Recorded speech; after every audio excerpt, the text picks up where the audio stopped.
Hello, my beautiful souls. Welcome sa ating tarot reading sessions. Keep in mind, general reading po ito, maaaring mag-resonate, maaaring hindi. Kunin nyo na lang po kung para sa inyo and leave the rest. Maaaring mag-shift na energies or magkabaliktad ang sitwasyon. Kaya kayo na pong bahala kung saan kayo nakalugar sa reading natin. Okay? So, let's see. Reading natin ay para sa mga may taong hinihintay. So, titingnan natin kung itong taong hinihintay mo ba ay babalik pa ba or hindi na. Kailangan mo pa bang maghintay sa kanya or kailangan mo na mag-move on, go with the flow, mga ganyan. So, kung may hinihintay ka, this reading is for you. So, tingnan natin. So, we have here the Page of Cups, the Five of Wands, the Eight of Wands, and the Justice card. We also have here the Five of Cups and the Three of Pentacles, Ten of Wands, and the Four of Swords. Oh.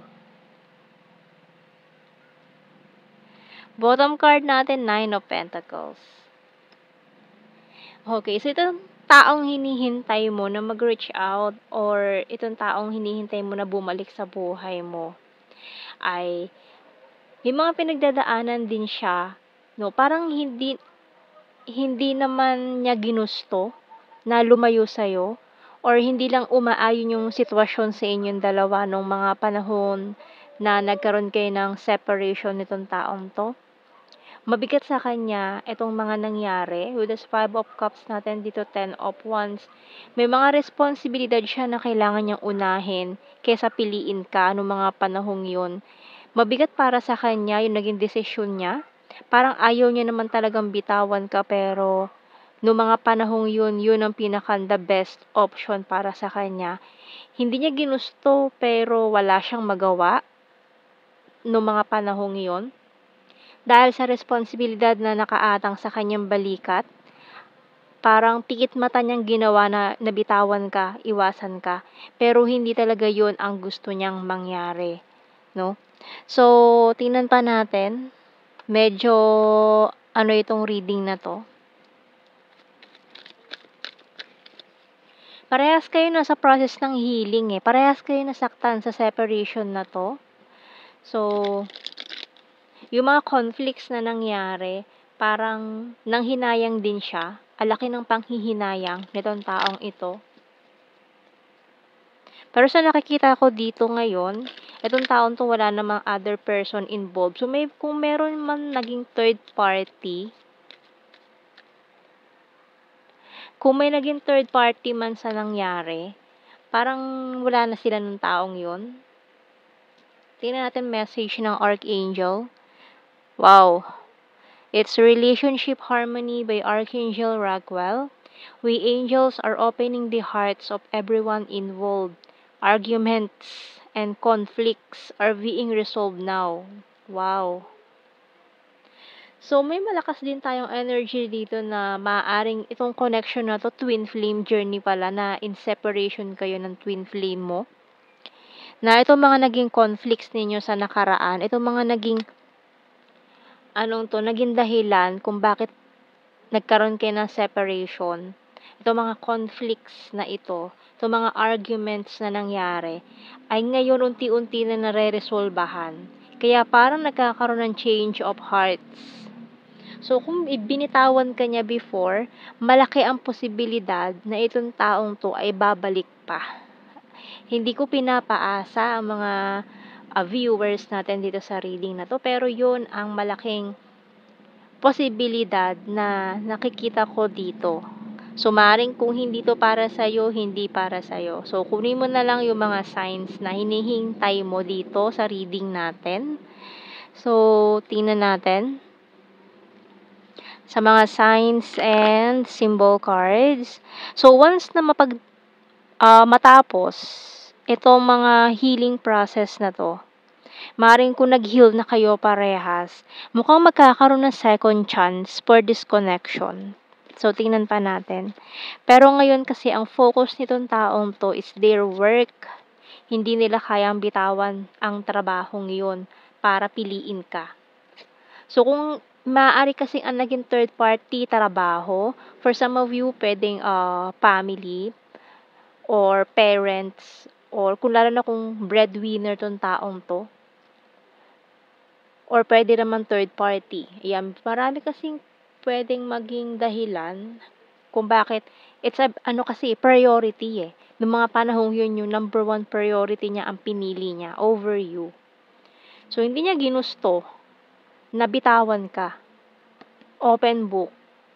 So, malakas ang energy, lalo na kung na-drone ka or na-attract ka sa reading na ito nang hindi mo alam bakit mo clinic, bakit mo pinanood. Kasi open book meron pa rin talagang unfinished business between you and this person. Sunglasses. So, parehas kayo, ini-stock ninyo ang isa't isa, no? Hinihintay mo siya, pero deep inside, umaasa pa rin tong taong ito na may pag-asa itong connection nyo. So, we have here the snake. Kaso may mga sumabotahe lang talaga. Ayan, itong mga taong sumabotahe sa inyo. So, we have here, teddy bear, mirror. Ang lakas talaga ng twin flame energy na maaaring mirror souls kayo. Marami kayong similarities itong taong ito, lalo na sa facial features. So, may mga nakikita akong, pansinin nyo yung, facial features ninyo nitong taong ito.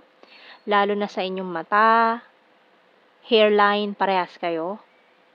Sa hair, sa mata, sa kulay ng mata, sa pilik mata, sa labi, ayan, sa hugis ng face, sa ngiti, ayan. So, parang nakatingin ka sa salamin. Parang nakikita mo yung sarili mo dito sa taong ito. Kaya hanggang ngayon, hindi mo makalimutan tong taong to. Hanggang ngayon, parehas kayo. Hindi ka pa rin niya makalimutan. And the broom. Gusto niya makipag-join force, collaboration with you. Gusto niyang maging isa kayong dalawa. Ayaw niya na maging watak-watak kayo. Pero sa ngayon, ang focus niya kasi talaga is yung number one priority niya, work. And falling star, bottom card. So, this person is wishing upon the star na sana maging maayos, na sana may pag-asa pa, na sana itong mga conflicts na to ay maresolbahan na nga. Pero tinutulungan kayo ng mga archangels natin para maresolbahan itong mga conflicts na to. Pero syempre, nasa sa inyo pa rin, nasa tao pa rin ang gawa. Hindi porke tinutulungan kayo, iaasa nyo na lang lahat sa universe, sa mga guides, sa mga archangels, sa mga guardian angels, ang lahat ng work.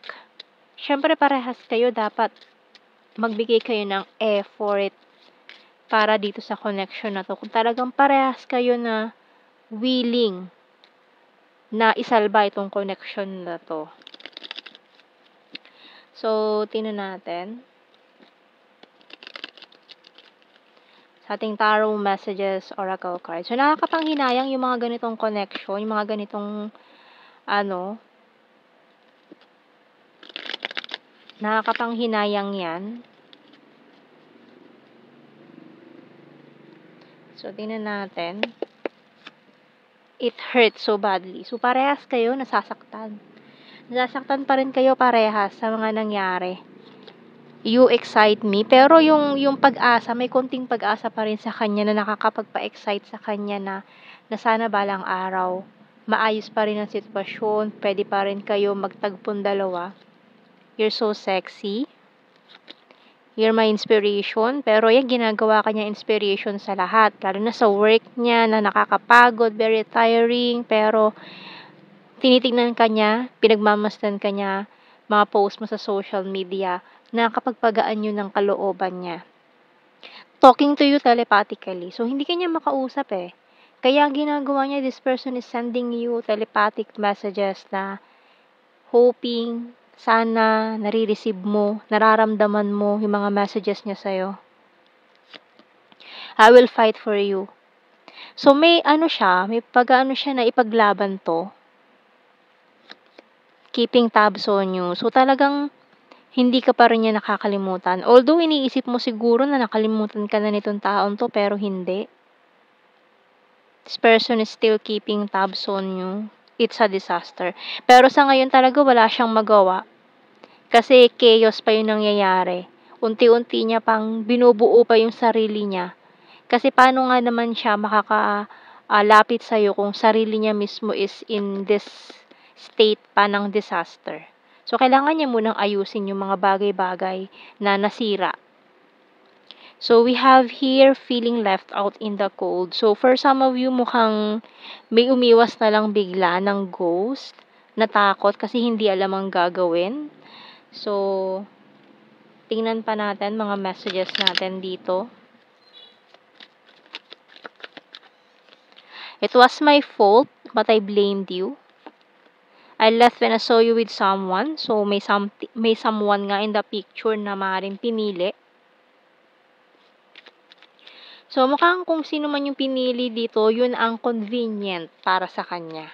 Very convenient. Malapit. Maaaring kung long distance kayo nitong taong to or kasama niya to sa work, nakakasama niya sa work na very convenient para sa kanya na maaaring may pinili siya. So, we have here, I hide behind material things. You speak to me through music. I remember every detail of that day. So, tandang-tanda niya pa yan. Wala siya nakakalimutan sa nangyari. Can't stop thinking about you. We both know I'm not the one for you and it's time for me to heal now. So, kailangan niyo muna talaga mag-heal both sa mga nangyari. And I know that I crossed the line with you. So, kuha tayo ng mga initials natin dito.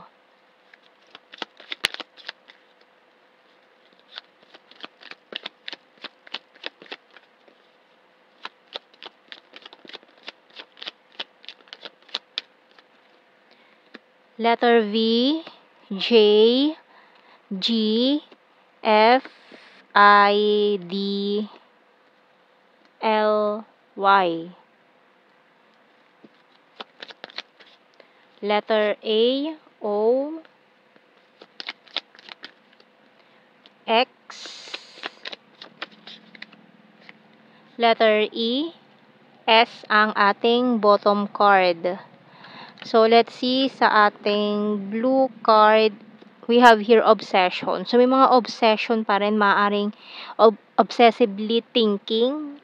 Ayan, maaring both parties. We have here understanding and the balance. Ayan. So, may strong energy tayo dito ng Libra, Scorpio. Ayan. Fire sign. Aries, Leo, Sag. Ayan. So, tingnan natin sa ating general signs and the messages. Confusing. So, maaaring ako confused tong taong to eh. Ayan o. Emotional and creepy stalker. So, nag-i-stalk. Ini-stalk ka niya. We have here chaser. Travel kung long distance kayo. Number 2, March, soulmate. So, maaaring soulmates pala kayo. September, twin flame. Oh, diba? Fire sign, Aries, Leo, Sagittarius, gorgeous. June, Sagittarius again, divine masculine, city, number 5. Wands is fire sign again. Aries, Leo, Sagittarius, crazy for you, animal lover, shy at first, funny. So, siguro nahihiya siya eh, no? So, we also have here December and the runner card, chaser and the runner. Ang lakas talaga ng energy ng twin flame natin. We have caring, Luzon, full of charisma, trustworthy, and number 7. So, yan ang ating reading, my beautiful souls. Thank you for watching. Take care and God bless. See you in our next reading, guys. Bye-bye.